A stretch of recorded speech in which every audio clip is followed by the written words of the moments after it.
Can you tell me a bit about how you came to Long Beach Island? Yes, I have to start with my father. My father came to the country in 1899 and settled in Elizabeth, New Jersey. And along about the early 1900s, he started a shoe store in Elizabeth and married my mother around 1909 and saw an ad in the paper, the newspaper, for a couple of empty building lots that were available uptown. He bought them for $50 each. And a month later, he sold them for $100 each. And he said, "You can have my shoe business. I'm in the real estate business." So he went into the real estate business in Elizabeth and was quite successful. He developed the area known as Muriel Parkway, and he built 30 or 40 houses there right after the First World War. The newspaper said they were being sold for $4,000 each. 1918, 1919, 1920. And he was successful in the real estate business in Elizabeth. Summertime, he used to rent a house in Bradley Beach at 4th and Ocean. And in 1926, he bought a new car. And in those days, when they broke in cars, they went 20 miles an hour for 50 miles and then 30 miles an hour for 75 miles. So he was breaking in a new car and he went down Route 9. He came upon a sign that said Long Beach Island.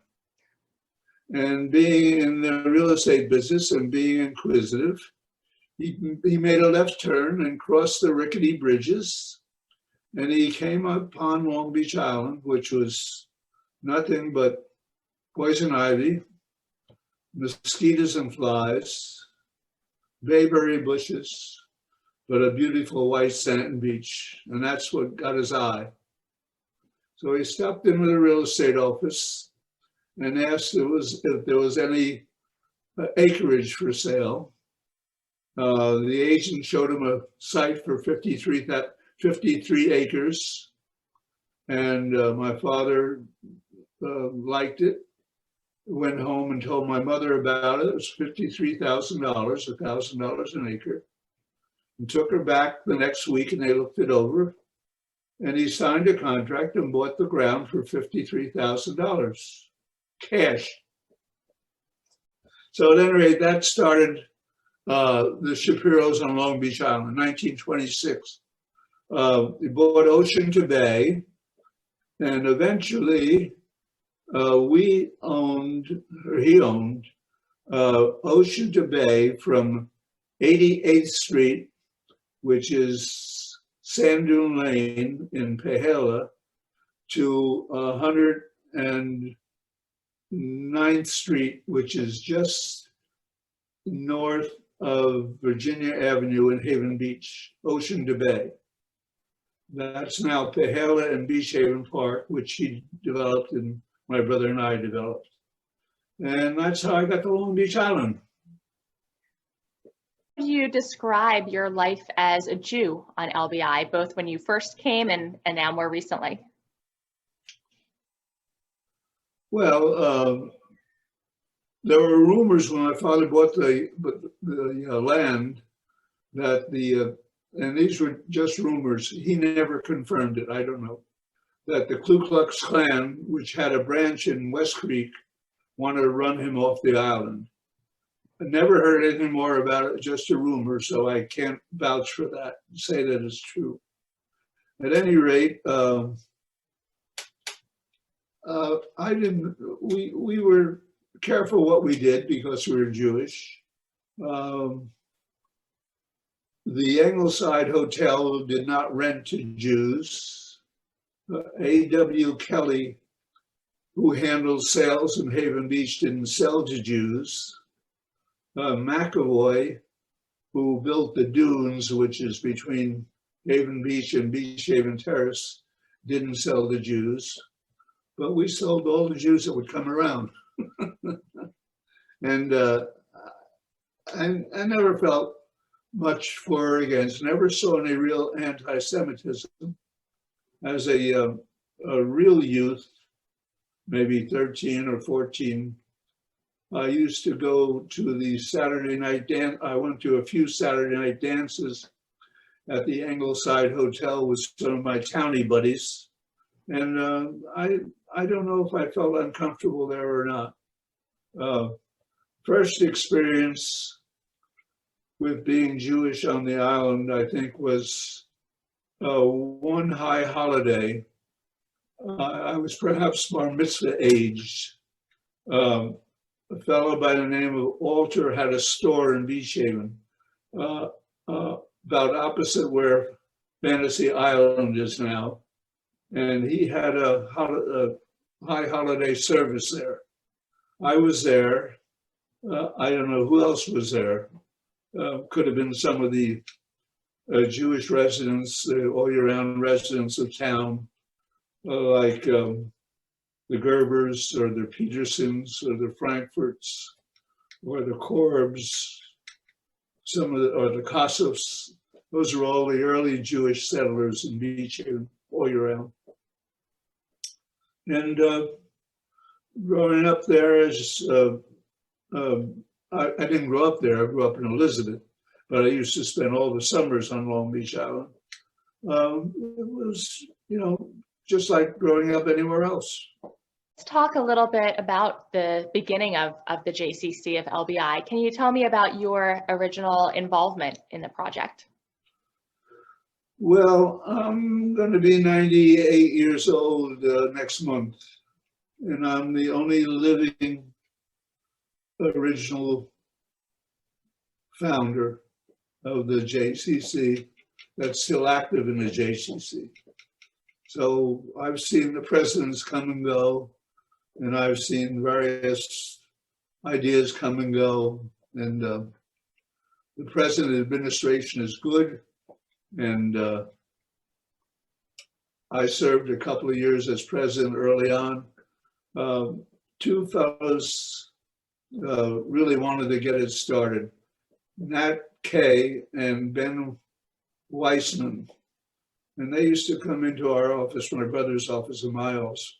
My dad passed away in 1949.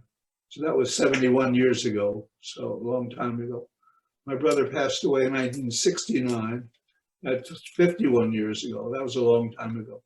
But these two guys used to come in the office and they say, we should have the Jewish Center down here. We should have it. So finally, my brother and I said, okay, we will give you the ground and give you some financing and so forth. So we gave them a site on 11th Street or 12th Street in Beach Haven, and then another lot somewhere else that they could sell and get some money. They had a groundbreaking. Moss Hart, the playwright, had a home in Haven Beach. Moss Hart was master of ceremonies for the groundbreaking. It was decided that that site was not particularly good for the Jewish Center, so they sold it and bought a site on 24th Street and built the building there.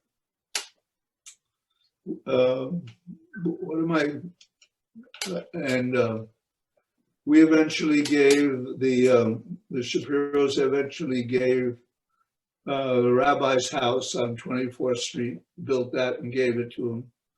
And the Boulevard lot was owned by a doctor. And my brother and I owned the lot where the 7-Eleven is now in Beach Haven. So we traded our lot for his lot. We got the lot next to the JCC and donated it to the JCC. And they built tennis courts there. And they were in operation for 5 or 6 years. And that brings you somewhere up to date. As someone who's seen so many changes over your lifetime on LBI, what are some of the things that you are most proud of, specifically to being part of the Jewish community? Well, I'm proudest of the things that we've helped the community with. we gave 10 acres to the hospital in the early 1970s so they could start a hospital. We donated the 10 acres, and the lobby of the hospital, the new hospital, is dedicated to my father as a pioneer in Southern Ocean County. So I'm very proud of that. We built a town hall for Stafford Township. They didn't have a town hall, and my brother and I built and donated the town hall on East Bay Avenue. Such an occasion that the New York Times sent a reporter down to cover it because it was unusual. I'm proud of that. I'm proud of the other gifts we've made to the community. I'm proud of what I did for the JCC. We built and donated a house, 3-bedroom home on a lagoon in Lovelace and donated to the JCC. I'm proud of those things. Inspires that sense of philanthropy and that generosity? Well, I think my father taught me that. My father was very generous. The guys from the yeshivas with the long beards used to call on him once a month or once every couple of months for donations. And then my father moved out of that house and my wife and I moved in. My father said to my wife, Selma, when they ring the doorbell, the guys with the beards, what do you tell them?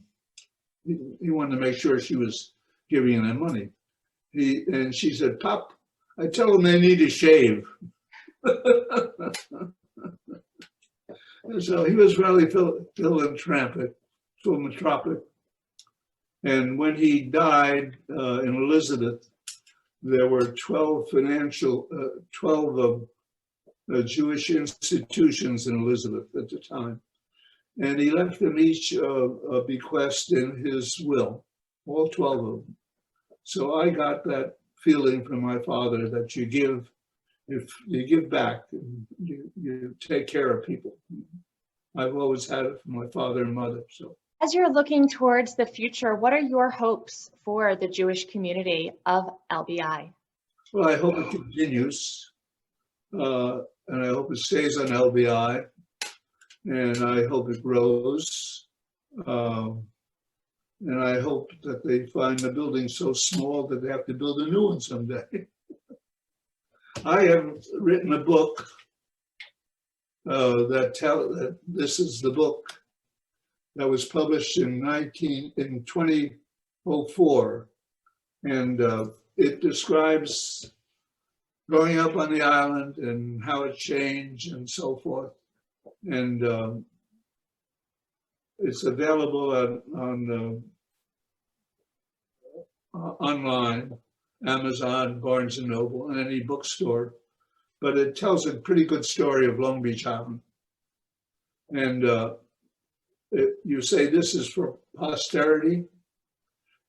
Whoever hears it years from now, I hope the book still is in publication. Right now, it's been going for 15 years, so. That's amazing.